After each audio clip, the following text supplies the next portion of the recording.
Good morning. Good morning. Good morning. A special report. All right, not really special, but a report from Bonaire. It is November 15th. We had a great time with Judd and Tyson. Had a 3-day sail from Grenada, and we've been here for a week now. And we've just been kind of lazy, getting a couple of small boat projects done. Haven't done a lot. But today's a big day because we've rented a car, as you can see, and we're going to go on an island tour of Bonaire. And you get to come along. So Bonaire is a producer of a lot of salt. They have great big ponds they call salt pans, and they bring in the seawater, and over the course of the year they pump seawater in, let it evaporate, pump more seawater in until they get a super concentrated brine. And then after more time, all of the water has evaporated and they've got piles and piles of salt. And then they grade the salt into like 3 or 4 different grades. And at each pier, they've got a color, blue, white, Red, orange. Red or orange. And that way the ship will see the color of the pier or the piling, and they'll know where to go for that particular grade of salt. At least that's our understanding. So we'll take you outside and show you the big piles of salt and the pier where they pump it onto the ships at a rate of 2,000 tons per hour. So, all right, let's go outside. It's going to be a little bit windy, but that's just how it is. All right, so over there, hopefully you can see it, is a great big pile of salt. And to the right is a salt pan where the water's quite pink. And eventually this salt pile goes down about a mile. It's just huge. And they pump it, or conveyor it, on this conveyor system. Uh-oh. Some divers are being told you cannot dive here.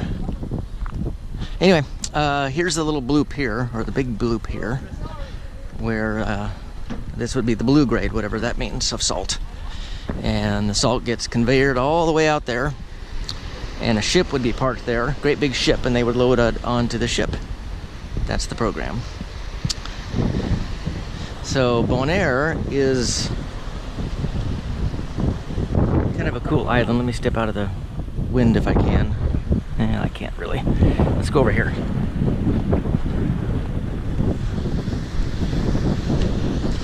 Making my way over here out of the wind. So for years, Bonaire was, that's better, a producer of salt. That's what they did for a long time. In fact, this was one of the places where they brought slaves in from Africa, and the slaves actually worked in the salt pans.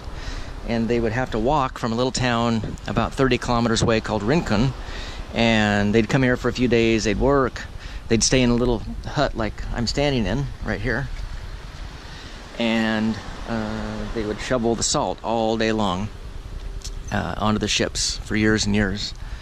And when they were slavery was abolished, the government of the Netherlands, which is the controlling government of Bonaire, built a number of these huts. We're gonna go see a lot more of them, but built a number of these huts and gave them to the slaves as a place to live after slavery was abolished.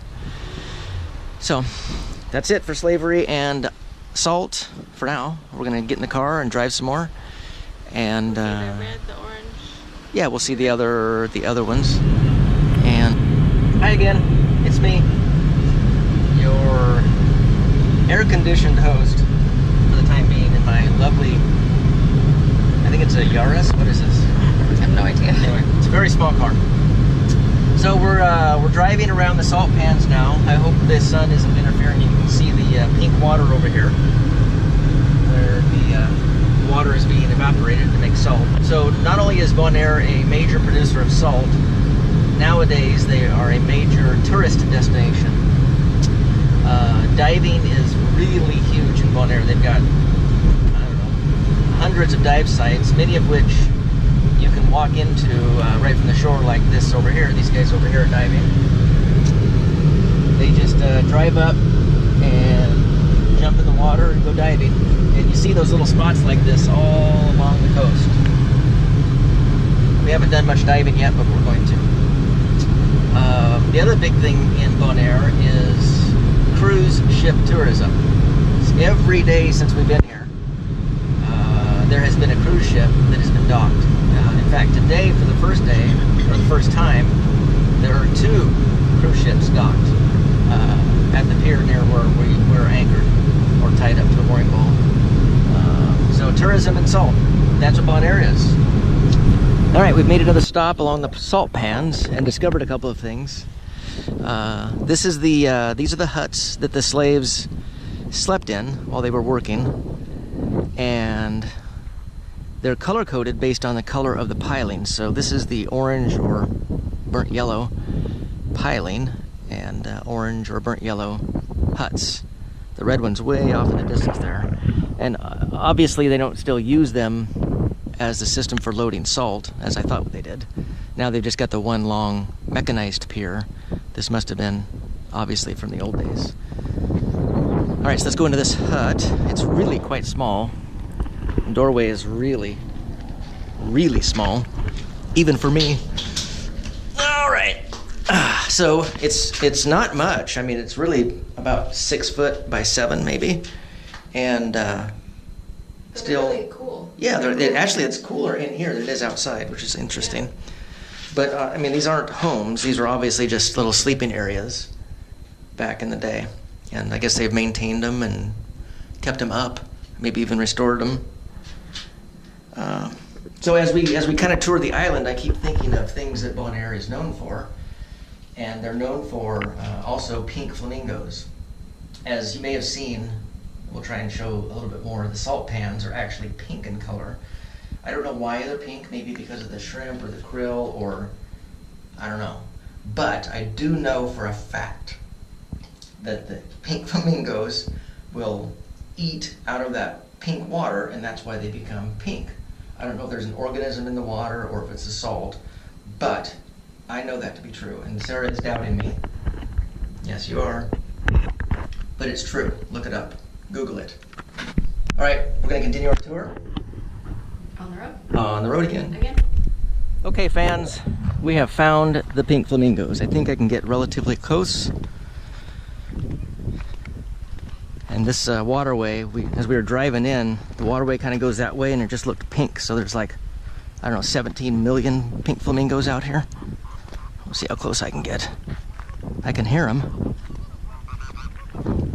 I don't know why, but I'm becoming fascinated with pink flamingos. Is it because they're pink? Or because they're flamingos? It's about as close as I can get without getting wet. All right, there they are. Hopefully you can see them. They're squawking a little bit.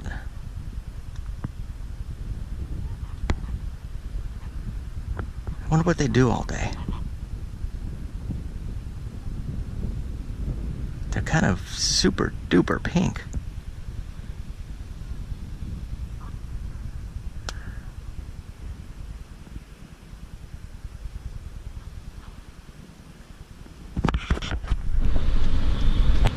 Us again.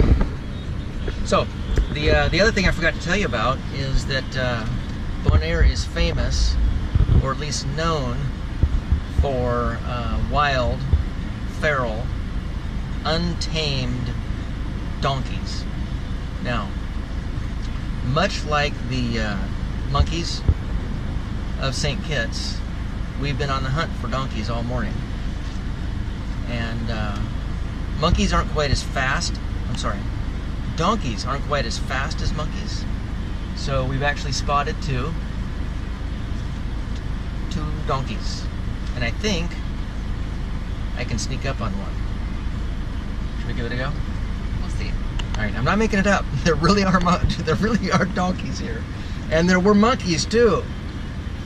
I swear. All right, here we go. We're sneaking up on a donkey. Here, donkey, donkey, donkey. Right now you're saying to yourself, he's full of beans. There aren't no donkeys out here. All right, we're gonna walk up on a donkey. Ooh, I just scratched the car. Shit. Okay, let's go. He looks pretty pathetic. All right. Hopefully he's not an attack donkey. Hey, buddy.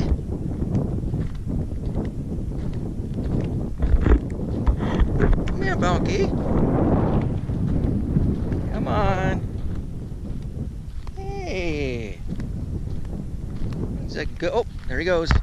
All right, there. Proof that there are donkeys. Hey, buddy. Look at a little donkey. Come here. Yeah, hey, good boy, girl, boy.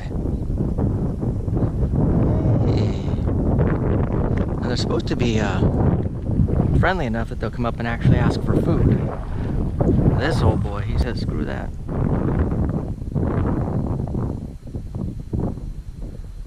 All right. There was the donkey. See? Proof. I'm not crazy. This is an old plantation Carpata with a K. This is the old office.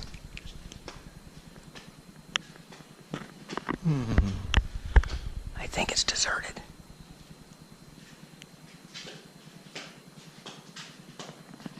What'd you learn? Is this just a building? Yeah. Wow. It's kind of cool. Yeah.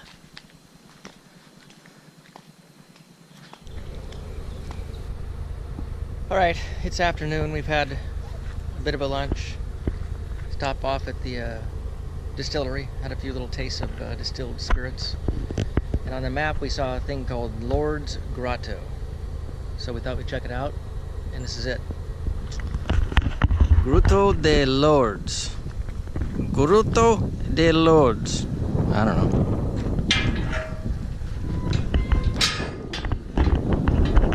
We're the only ones here.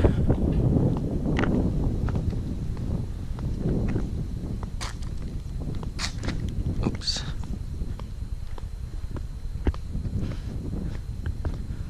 All right. It's a place of worship for sure.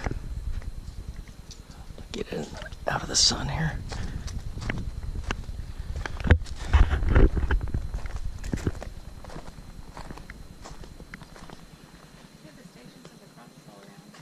Yeah. Wow, this is amazing. Yeah. That's it.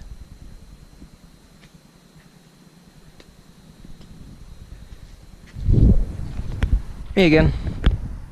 We're about 80% done with our tour of Bonaire.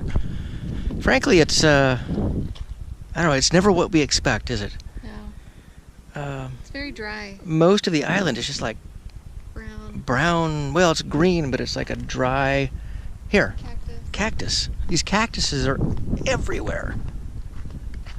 Super arid. It's like Arizona arid.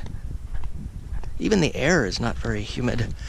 Anyway, we're just about done, back to the main town, and we came upon the Tanki Maraca Heritage Park. And it's a World War II open-air museum of a U.S. military camp in the 1940s. So, we'll take you on a tour. Our tour starts over here where we've got some rusted barrels. These are definitely from World War II. Growing amongst the cactus.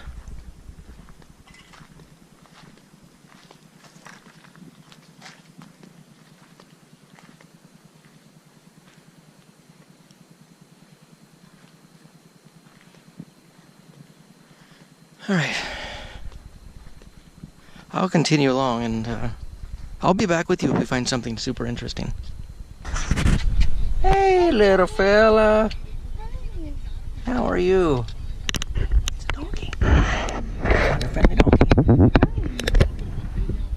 Hey, little fella. Let's go get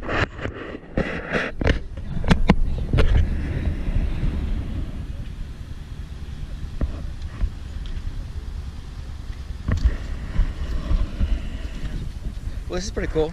A place called Sarilagoo, and it's an overlook of the southern portion of Bonaire. I know the camera is not going to pick it up, but I'll try. So if you can see that island way out there, that's Bonaire. And cruise ships, if you can see those right over there. Our boat is anchored about right there. Well, tied up to a mooring buoy, not really anchored. But, and then this town is Kralendijk.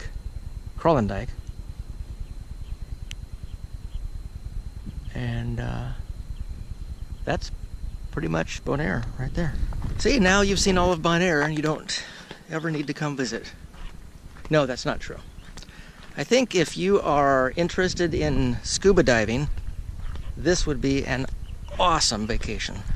Tons of easy to access dives, crystal clear blue water, great fish, great coral. They actually have a coral restoration project going on right now. And if you're interested in that, I think Bonaire would be an awesome vacation. Other than that, if you want tropical, lush rainforest, palm trees, this is not the place. It's very dry, very flat, and other than the diving and the town of Kralendijk, there just isn't anything that's like, wow, spectacular. Well, I mean, other than your intrepid host and his sidekick. We're pretty spectacular. Anyway, that's it for this episode, guys. Hope you enjoyed the tour of Bonaire. We did, sort of. And in a couple of days, we're going to head off to Curacao. Probably be in Curacao for several months, maybe at least 2 months, probably 3. And supposed to be good diving there and other things. So we hope you enjoyed the episode. If you didn't, oh well. Take care. We'll see you next time. Bye-bye. Bye.